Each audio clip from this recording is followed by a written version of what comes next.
Live 24માં હું છું જ્યોતિષ આચાર્ય ડૉક્ટર સુખ પ્રજાપતિ. નમસ્કાર દર્શક મિત્રો, ગણેશ વાણીમાં આપનું હાર્દિક સ્વાગત છે. તો આવો સૌપ્રથમ ગણેશ વંદના કરીએ. વક્રતુંડ મહાકાય સૂર્યકોટિ સમાપ્રભ નિર્વિઘ્નમ ગુરુ મે દેવ સર્વકાર્યેષુ સર્વદા. તો આજે ખાસ કરીને માધ્યમાસની દ્વિતીયા તિથિ અને નક્ષત્ર છે સત્તારકા. ચંદ્રમા આજનો કુંભ રાશિમાં રહેશે, જેથી આજે જન્મેલા જાતકોનું શુભ નામ ગ સ સ રાશિ અક્ષરો પર રાખી શકાય. તો આવો જોઈએ હવે આજનું રાશિ ભવિષ્ય અને જ્યોતિષ્ય ચર્ચા.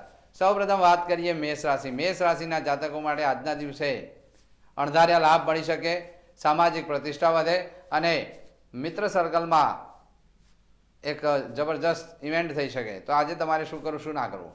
આજે તમારે ખાસ કરીને ઓમ નમો ભગવતે વાસુદેવાય આ મંત્રનો ભાવપૂર્વક 21 વાર જાપ કરવાથી દિવસ તમારો શુભ રહે. વાત કરીએ હવે વૃષભ રાશિ. વૃષભ રાશિના જાતકો માટે આજના દિવસે ખાસ કરીને ધંધા રોજગારમાં પ્રગતિ થાય, નવીન તકો મળતી લાગે અને આકસ્મિક કોઈ ફાયદો થતો લાગે. તો આજે તમારે શું કરવું, શું ના કરવું. આજે તમારે ખાસ કરીને ઓમ શ્રીમ શ્રીય નમઃ આ મંત્રનો ભાવપૂર્વક 21 વાર જાપ કરવાથી દિવસ તમારો શુભ રહે. વાત કરીએ હવે મિથુન રાશિ. મિથુન રાશિના જાતકો માટે આજના દિવસે જેમ જેમ દિવસ પસાર થાય તેમ તેમ ખાસ કરીને ભાગ્ય ક્ષેત્ર મજબૂત થતું જણાય, ધર્મ કાર્ય થાય, યાત્રા પ્રવાસનું આયોજન થઈ શકે. તો આજે તમારે શું કરવું, શું ના કરવું. આજે તમારે ખાસ કરીને ઓમ રીમ નમઃ શિવાય આ મંત્રનો ભાવપૂર્વક 21 વાર જાપ કરવાથી દિવસ તમારો શુભ રહે. વાત કરીએ હવે કર્ક રાશિ. કર્ક રાશિના જાતકો માટે આજના દિવસે ગૂઢ જ્ઞાનમાં વૃદ્ધિ થાય, રસ્તામાં આવતા જતા પૈસા પાકીટ પડી ન જાય તેનું કાળજી રાખવી પડે અને ખાસ કરીને આરોગ્ય બાબતે હરસ મસા જેવી તકલીફ હોય તો સાચવવું જરૂરી રહે. તો આજે તમારે શું કરવું, શું ના કરવું. આજે તમારે ખાસ કરીને વધારે પડતા તીખા તળેલા મસાલેદાર આહાર ન લેવા અને ખાસ કરીને ઓમ દુમ દુર્ગાય નમઃ આ મંત્રનો ભાવપૂર્વક 21 વાર જાપ કરવાથી દિવસ તમારો શુભ રહે. વાત કરીએ હવે સિંહ રાશિ. સિંહ રાશિના જાતકો માટે આજના દિવસે જેમ જેમ દિવસ પસાર થાય આનંદ ઉત્સાહ રહે, વૈવાહિક વાતચીત હોય તો આગળ વધે, પતિ પત્નીમાં મન મુટાવ થવાના યોગ બની શકે, પરંતુ ખાસ કરીને પ્રેમથી જો વર્તન કરશો તો દિવસ તમારો સારો રહેશે. અને ઓમ રોમ જોમ સહ આ મંત્રનો જાપ કરવાથી દિવસ તમારો શુભ રહે. વાત કરીએ હવે કન્યા રાશિ. કન્યા રાશિના જાતકો માટે આજના દિવસે જેમ જેમ દિવસ પસાર થાય તેમ તેમ આરોહ અવરોહ વચ્ચે દિવસ પસાર થતો લાગે, ક્યાંક શત્રુઓ હેરાન કરતા લાગે અને ખાસ કરીને ગેસ્ટ્રિક એસિડિટી જેવી સમસ્યાઓથી સાચવવું પડે. તો આજે તમારે શું કરવું, શું ના કરવું. આજે તમારે હુંફાળા પાણીનો પ્રયોગ કરવો અને શક્ય હોય તો ફળફળાદી ઉપર રહેવું વધારે શુભ રહે. તો આજે તમારે ખાસ કરીને ઓમ નમો નારાયણાય આ મંત્રનો ભાવપૂર્વક 21 વાર જાપ કરવાથી દિવસ તમારો શુભ રહે. વાત કરીએ દર્શક મિત્રો જ્યોતિષ ચર્ચામાં. તો આજે ખાસ કરીને શુક્ર વિશે વાત કરીએ. તો શુક્ર એ વૈભવ વિલાસ ઠાઠ બાઠ મોજ શોખ એશો આરામ લક્ઝુરિયસ જીવન ઉત્પત્તિનો માલિક છે. શુક્ર મીન રાશિમાં ઉચનો બને છે, જ્યારે વૃષભ અને તુલા રાશિમાં સ્વગ્રહી બને છે. શુક્ર જ્યારે જેને કહેવાય કે ખાસ કરીને કન્યા રાશિમાં નીચનો બને છે, તો તમારી જન્મકુંડળીમાં જો શુક્ર શુભ બેઠો છે, રાજયોગ કરીને બેઠો છે, શુભ ફળ આપનાર છે, તો એ તમને વૈભવમાં લઈ જશે.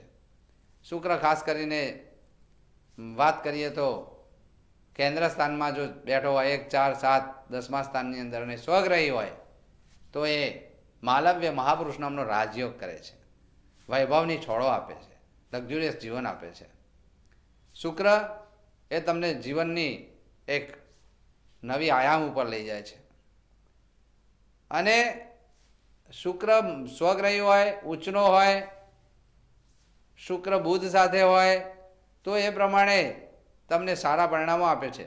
શુક્ર માનો કે ચોથા સ્થાનમાં સ્વગ્રહી બુધ સાથે, સ્વગ્રહી શુક્ર અને બુધ જો જોડે પડ્યા હોય, એની યુતિ થતી હોય તો વ્યક્તિને હાસ્ય ભરપૂર આપે છે અને કલા આપે છે અને લક્ઝુરિયસ ગાડી બંગલા બધું જ આપે છે.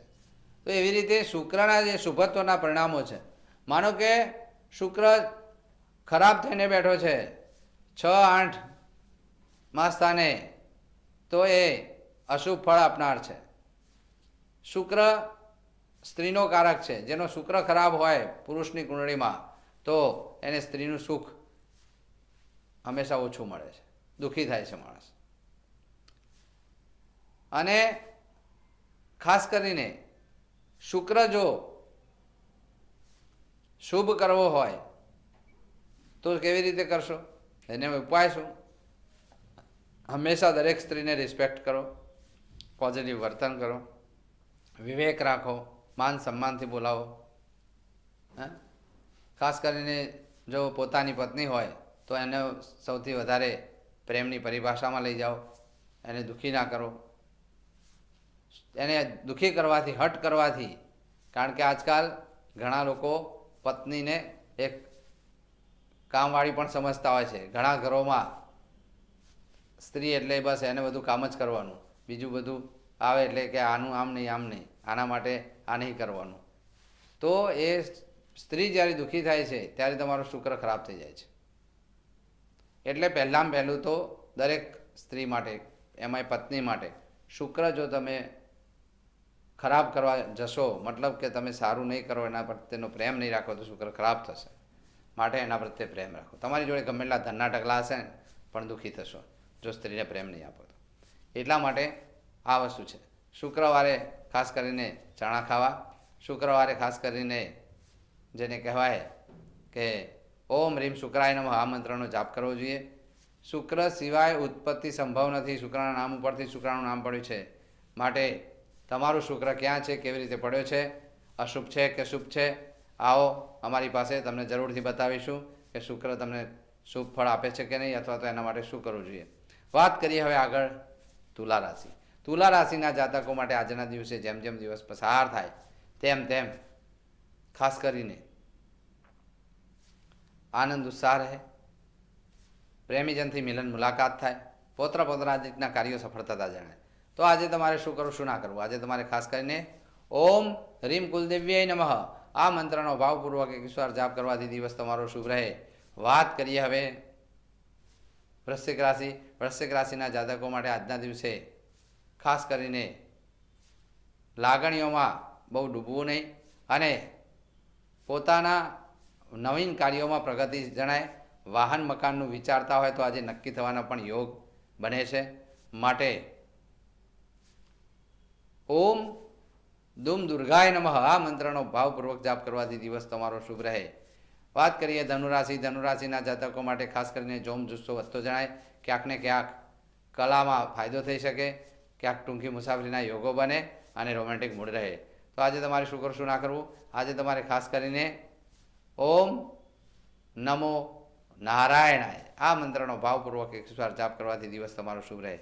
વાત કરીએ મકર રાશિ. મકર રાશિના જાતકો માટે આજના દિવસે ધનધાન્યની વૃદ્ધિ થાય, પરિવારમાં કોઈ શુભ સમાચાર મળી શકે અને ખાસ કરીને દાઢ ગળાના દર્દોથી સંભાળવું રહે. તો આજે તમારે શું કરવું, શું ના કરવું? આજે તમારે ખાસ કરીને ઓમ એમ રીમ એમ સરસ્વત્યાય નમઃ આ મંત્રનો ભાવપૂર્વક 21 વાર જાપ કરવાથી દિવસ તમારો શુભ રહે. વાત કરીએ હવે કુંભ રાશિ. કુંભ રાશિના જાતકો માટે આજના દિવસે વૈવાહિક વાતચીત હોય તો નક્કી થઈ જાય અને પતિ પત્નીના પ્રેમમાં મધુરતા આવતી લાગે. જાહેર જીવનમાં ક્યાંક ને ક્યાંક માન સન્માનના યોગ બને. તો આજે તમારે શું કરવું, શું ના કરવું? આજે તમારે ખાસ કરીને વધારે પડતું બોલવું નહીં અને ઓમ રોમ જુમ સહ આ મંત્રનો ભાવપૂર્વક જાપ કરવાથી દિવસ તમારો શુભ રહે. વાત કરીએ મીન રાશિ. મીન રાશિના જાતકો માટે ક્યાંક ને ક્યાંક ખોટા ખર્ચા થઈ શકે. કોઈ મોજ શોખની આઇટમમાં, વસ્તુમાં ખર્ચો થઈ શકે. હોટેલ મોટેલમાં પણ ધ્યાન રાખવું, અધરવાઇઝ આજે ખર્ચાનું પ્રમાણ વધારે રહે અને પરદેશના કામોમાં ક્યાંક સફળતા મળતી લાગે. તો આજે તમારે શું કરવું, શું ના કરવું? આજે તમારે ખાસ કરીને ઓમ રીમ નમઃ શિવાય આ મંત્રનો ભાવપૂર્વક 21 વાર જાપ કરવાથી દિવસ તમારો શુભ રહે. વાત કરીએ વિજય મુહૂર્ત. વિજય મુહૂર્તમાં 12:37 થી બપોરના 1:03 સુધી વિજય મુહૂર્ત રહે. વિજય મુહૂર્તમાં શુભ કાર્યો કરવા, શુભ મુહૂર્ત કરવા ઉત્તમ રહે. દરેકનો દિવસ શુભ રહે એવી શુભકામના સાથે હું જ્યોતિષ આચાર્ય લાઈવ 24 માંથી રજા લઉં છું. નમસ્કાર દર્શક મિત્રો.